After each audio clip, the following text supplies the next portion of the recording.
Welcome to the first international launch of the republishing of The House of Bondage by Ernest Cole, published by Aperture in New York.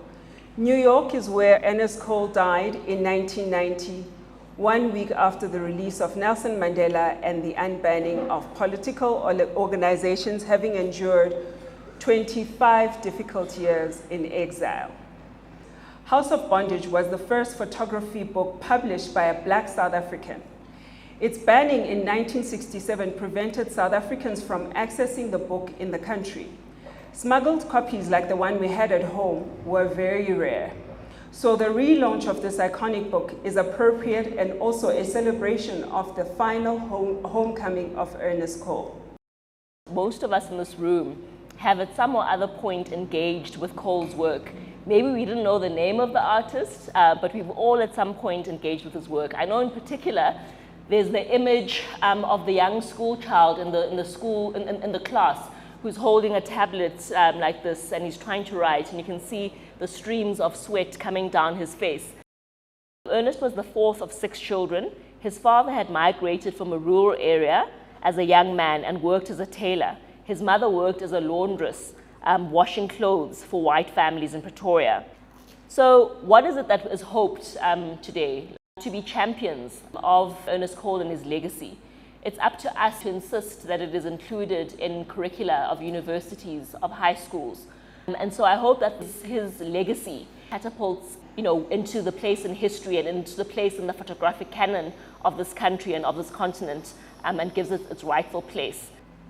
The House of Bondage is a visceral and an unabashedly direct address to apartheid. Cole did not just put together photographs that showed the depravity and evil of apartheid. Ernest Cole wrote an argument. He wrote an argument about what it meant to be young and black and male and experience the pains and sufferings of growing up under a repressive and socially morbid system of separation and separateness. In his opening essay, Cole wrote, and I quote, "There is never a day that your anger lacks for fuel. At its highest pitch, you are shaken by its violence and you feel you will go mad in the streets or commit murder. But you do not. You make your own contribution to repression by repressing anger. Among friends, you do not even talk of the outrages you bear. It simply feeds the flames.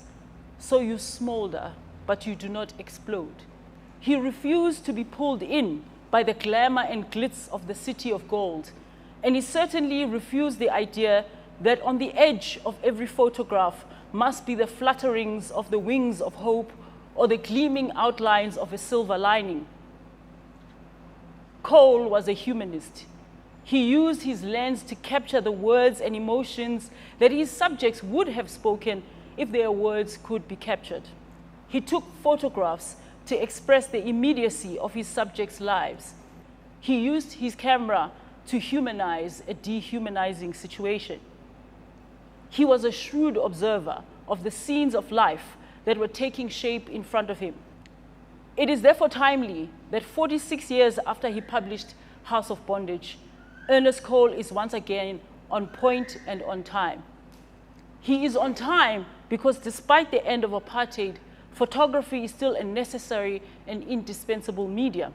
The republication is like visiting an old friend and realizing just how much you had missed talking to them.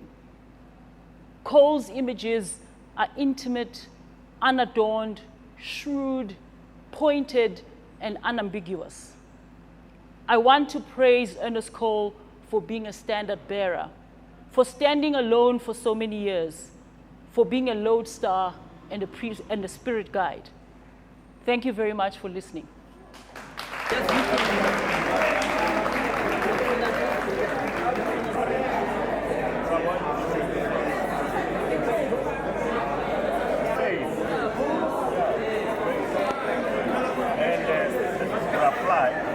One of the business guys, that's Ramos. That's right. Here. That's 10. Yeah. That's 10. With 10 pastors, sadly.